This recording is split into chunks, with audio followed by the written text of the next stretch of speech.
Assalamualaikum warahmatullahi wabarakatuh. Kami dari kelompok 2, yaitu lingkungan pendidikan anak usia dini, dan saya Dewan Febriana, Dan saya Nafil Wulandari. Saya Ruwaida. Saya Siti Maryam. Baiklah, kami akan menjelaskannya. Simak video berikutnya. Lingkungan keluarga merupakan pusat pendidikan yang penting dan menentukan. Karena itu, tugas pendidikan adalah mencari cara dan membantu ibu untuk mendidik anaknya secara optimal. Hubungan orang tua anak mempengaruhi penyesuaian anak, baik pribadi maupun sosial, terutama saat awal masa kanak-kanak atau prasekolah.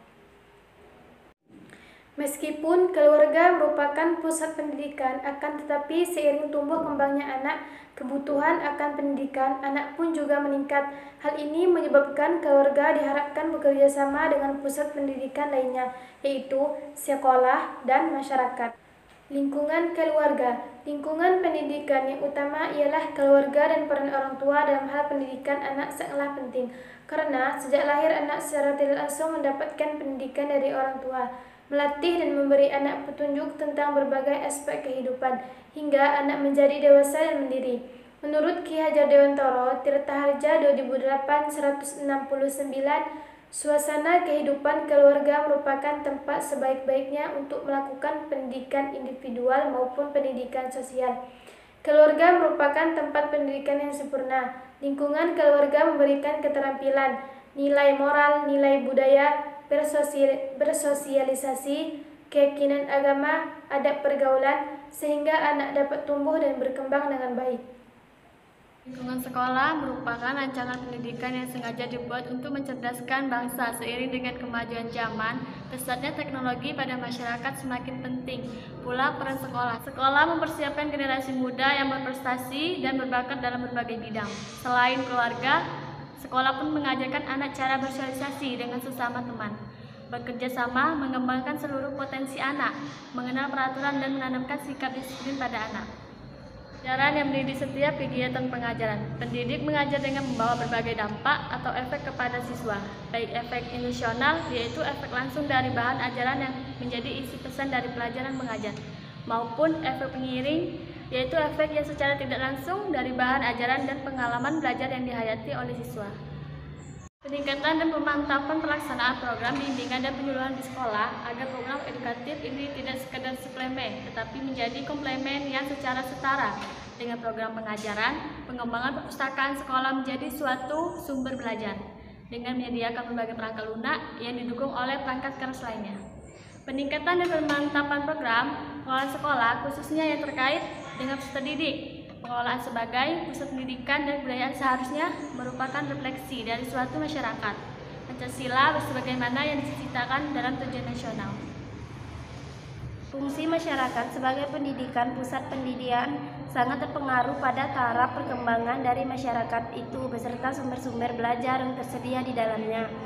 Terdapat sejumlah lembaga kemasyarakatan atau kelompok sosial yang mempunyai peran dan fungsi edukatif, antara lain kelompok sebaya, organisasi atau pramuka karang taruna, remaja masjid. Meskipun terdapat beberapa organisasi sosial, faktor yang mempunyai peranan penting di masyarakat ialah media massa karena mempunyai sumbangan yang besar dan mengintegrasikan kebudayaan serta mensosialisasikan generasi mudanya.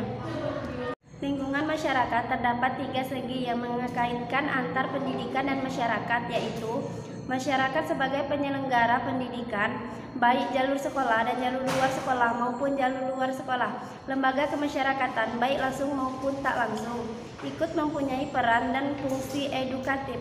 Tersedia berbagai sumber belajar, baik yang dirancang maupun yang dimanfaatkan. Tak sulit untuk melihat secara sekilas apakah suatu lingkungan dikategorikan sebagai lingkungan sehat atau tidak sehat. Maka kita lihat, yaitu 1. Kualitas udara yang bersih, 2. Kemudahan mendapat sumber air, 3. Suasana yang sejuk dan rindang, 4. Adanya tempat pembuangan limbah. Adapun cara menjaga lingkungan yang sehat, banyak sekali cara yang bisa dilakukan untuk menciptakan lingkungan yang sehat. Untuk memenuhi syarat lingkungan sehat, tentu harus dilakukan berbagai Ya, menjaga lingkungan tersebut. 1. Pengolahan sampah. Pada lingkungan yang padat dan kondusif, sampah akan nampak sebagai masalah utama. 2. Gotong royong. Oleh karenanya, gotong royong diperlukan dalam menjaga kesehatan lingkungan. 3. Penanaman tanaman hijau. Menanam tumbuhan ada baiknya dilakukan dari diri sendiri. Tumbuhan yang menghasilkan banyak oksigen seperti pepohonan, yaitu pohon mangga, pohon jambu, dan lain-lainnya. 4. Membuat jamban. Oleh karenanya, perlu membuat saluran pembuangan khusus yang tak langsung mengarah ke sungai. Lingkungan yang memfasilitasi dengan berbagai kegiatan langsung, tidak semata-mata terfokus pada kegiatan akademik, akan mendorong anak senang terlibat dalam kegiatan tersebut. Persyaratan dalam menata lingkungan belajar pada anak usia dini. 1. Ruang atau tempat yang digunakan untuk pembelajaran harus bisa menarik dan mengundang minat anak untuk bermain di situ.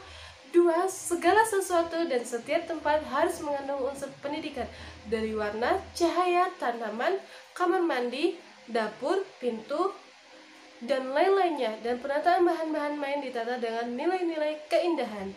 3. Aman, nyaman, dan sehat, bebas dari benda-benda yang dapat melukai anak serta binatang-binatang kecil yang berbisa.